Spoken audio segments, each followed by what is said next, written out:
Hello, thank you for stopping by at Teen Short Story Time with the SBPL.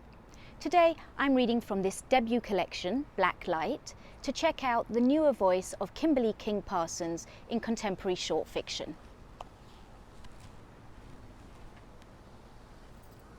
The Soft No. Our chow chow, Shasta, is going berserk along the fence, barking and snuffling through the knotholes Chip and I pushed out so she can watch over us. She runs as fast as we do, stops when we stop, presses first one eye then the other out to see the world.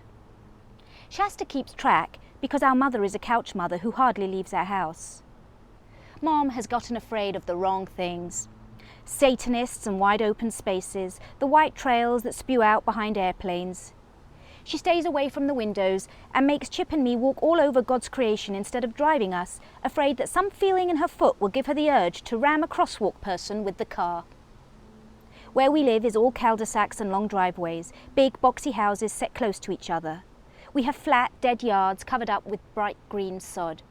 By our school, there's a dinky man-made lake stocked with these depressed imported ducks. This dumb town is known for two things only: the Buddy Holly statue by the strip mall and the big, big sky. I hate that stupid statue. Just seeing it sticks the whiniest songs in your head. Makes you think of creepy, old-timey ghosts, poodle skirt girls and guys with glop in their hair. All of them dead from something ridiculous like drag racing. The sky is all right, streaked pink and orange. But it's more like a lid than a promise. We're nowhere. If you want to leave, you'd be driving forever. Not toward anything, just away. Days this hot belong to us. See us run both sides of this street, every lawn our lawn. We are sprinkler kids, shoeless and soaked through, blistered and noisy, playing duck duck brick while some window mother, not ours, yells for us to not get concussed. It is boys versus girls, and Chip and I are the leaders. Our teams are pink and peeling, kids willing to do whatever it is we say. The rules? No crying, no aiming for eyes. Base is the stop sign. Safe is both hands wrapped around it. Duck Duck Brick is just a big name. We mostly throw dirt, pebbles, stuff we like to lob at the lower half of people where it can't do too much damage. But today our stash is real bricks, small hunks of them that came from Deanne Pith's busted up mailbox, which was baseballed all to hell by midnight high schoolers. Her house gets toilet paper in the bushes and shaving cream on the lawn, once a whole 2 litre of Coke sprayed at the screen door. So it was no surprise to any of us, Deanne included, to wake up to junk mail and catalogues exploded all over. Deanne is from a fat, hateable family. What's worse, her dad is everybody's dentist. If you were feeling mean and had a metal bat and a fast car, it's the Pith's house you target. But Deanne's bricks are perfect. They're the reason I shouted her name from the street and made all the other girls promise not to scratch her or anything. Not today.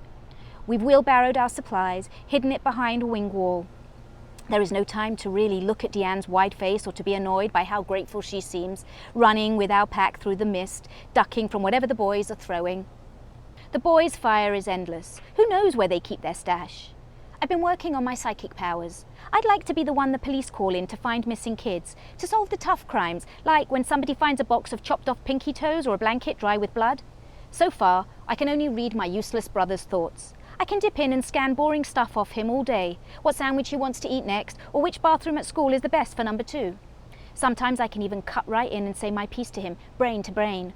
I do this when I have to, when we're at home and Mom is wearing a fitted sheet tight over her head and shoulders like a shroud, naked underneath. Or when she's got her tackle box of makeup open on the coffee table and she's taking herself from day to evening with fake eyelashes and everything, for no reason at all. Sometimes I can break into Chip, even when I don't have to. When I want to say something in 2 ways at the exact same time, like when I'm digging crescents into his forearm, fighting him for the remote control. Mine! I roar right inside his stupid skull. Don't you be commandeering me, he'll say with his mind, annoyed when I cut through his thoughts like that just because I can. It is not calm enough or still enough for my magic now. Everybody's screaming in the street, plus I'm sure, without cheating even, that this game is a dead heat. Boy and girl lineups perfectly paired, all of us giving it our all. We are glorious, every one. Even Deanne Pith is pulling her weight, of which there is a lot. My brother's boys, Hut Hut and Hail Mary, get good spirals out of their throws. We girls dodge and tumble, take running starts for our cartwheels, our handsprings and punch fronts. The mom who isn't ours is still going on, yelling from her window about SPFs and ant beds. Her voice is a kind of thrum in your head that makes you meaner. I spin a chunk shot putt style and catch slack-jawed Wesley Ellis in the crotch. My sun-blind brother upholds his best friend's honour, fires an underhander at my heart. Fat chance! I am so quick. Baked clay buck shocks the sidewalk where we're standing and slivers into our girl feet. Wesley Ellis wears wind shorts and no underwear, and when he sits you can see everything about him stuck to his sweaty thighs. He smells like pee, and when he comes to sleepovers in our house, he leaves before bedtime. I need my beauty rest, is what Wesley Ellis says. The heat has all of us riled and screaming. The arching water from the hoses gone warm. A new kid's glasses go flying, then he skids out. Man down, Chip says. Our street, it slopes. A misstep and you go rolling. Chip makes a T with his hands and says the word that makes us stop and watch from slick grass. Little clots of new hair stop out under his arms. My ponytail team looks to me to see if I'm still slinging. I make like a heap had already left my hand, brother bound. Chip takes it hard in the shoulder and doesn't flinch. There are times I don't hate him all that much. I see that Glasses is hunched up and sweaty, with hands feeling his empty face. His eyes are watering, like he's working himself up to break a rule. Wendy Popper, one of my best girls, snakes her foot into a flower bed and comes out with something clenched in her toes. She brushes off her anti-leg and tries to make good. They're not cracked, she says, just weedy. Wendy puts the glasses on Glasses' face, parts his sweaty hair one way then the other. She gives his back a pat. Too little, too late. Glasses spits a tiny blob of blood into his palm and holds it out for us to see, a little red streak that ruins everything. He wails, and it's a serious sound. The game is over. Where does my brother find these donkeys? But the game was incredible. The game was amazing. Brain to brain I shout, victory! Victory for the girls! To my brother. He squints at me, opens his mouth fast to pop his jaw. Then it's time to put our teams into high-five lines. Get up, Chip tells Glasses, who is snotty and drippy, squatting on the grass. Glasses looks at my brother but doesn't move. Chip says, get up. His voice is scary calm, like when a psycho in a movie is about to lose it on somebody. Glasses whimpers and takes his place at the end of the boys' line. When Chip gives us the signal, we rush our teams past each other and all of us say, good game, when we slap hands. You have to look your opponent right in the eye or else the line starts over. You have to mean it. Satisfied, Chip and I tell our teams to go home. Deanne Pith lags behind me, asks what I'm doing next. I swat her away like a big, slow fly. I thought I was coming to your house to play, Deanne Pith says. I tell her there have been plenty of times that I thought I was going somewhere that I wasn't. Get used to it, girl, I say. Wesley Ellis wants to come over too, and I hear my brother putting him off. My spirit is swinging, is what Mom said when she sent us out this morning. Maybe it is swinging way up high, or maybe not, but Chip and me need to get a feel of things before we start bringing people indoors.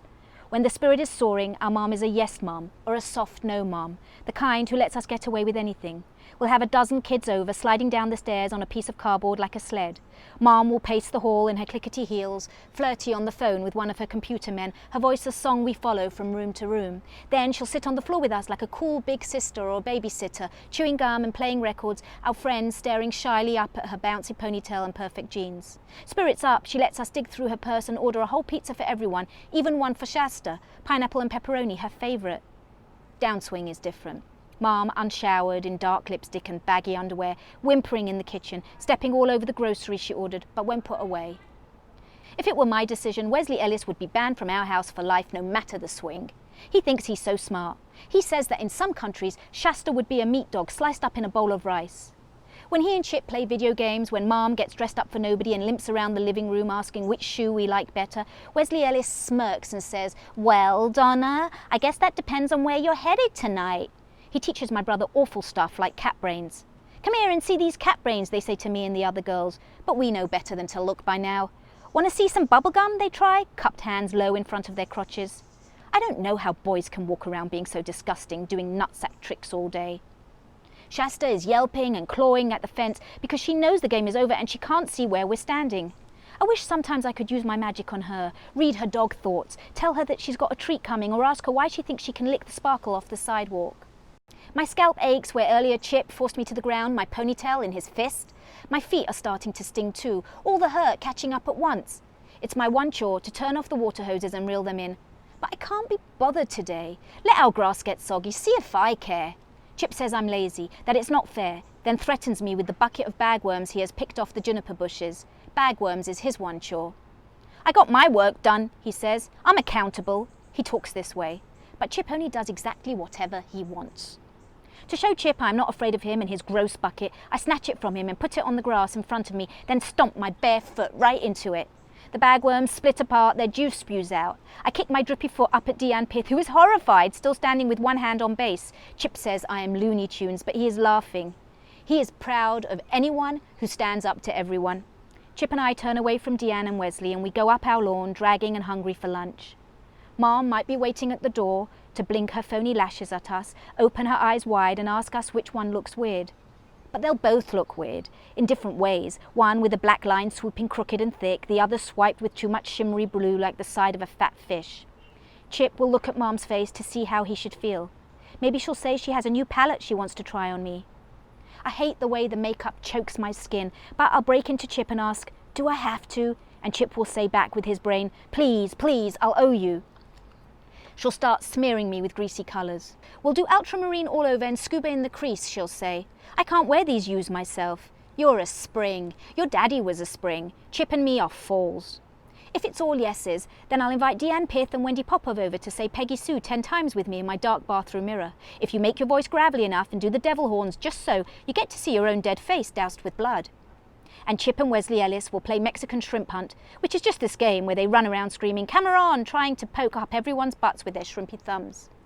Or Mom might be locked into her lighted mirror, spreading pastel colours on her tired face, closed to the world, her delivered ice cream melting in the front hall. Or else, worse, she won't be able to make her hands move, and she'll just be sitting on the couch looking stunned, watching TV people kiss and hold each other's faces. Shasta is gone from her fence now, waiting for us to let her in the back door, or else she's down at the drained swimming pool where there's shade, scraping her blue tongue at the concrete. Inside the front hall, Chip punches for bad guys who might be hiding behind the long burgundy drapes, and I throw open the coat closet to check for psychos.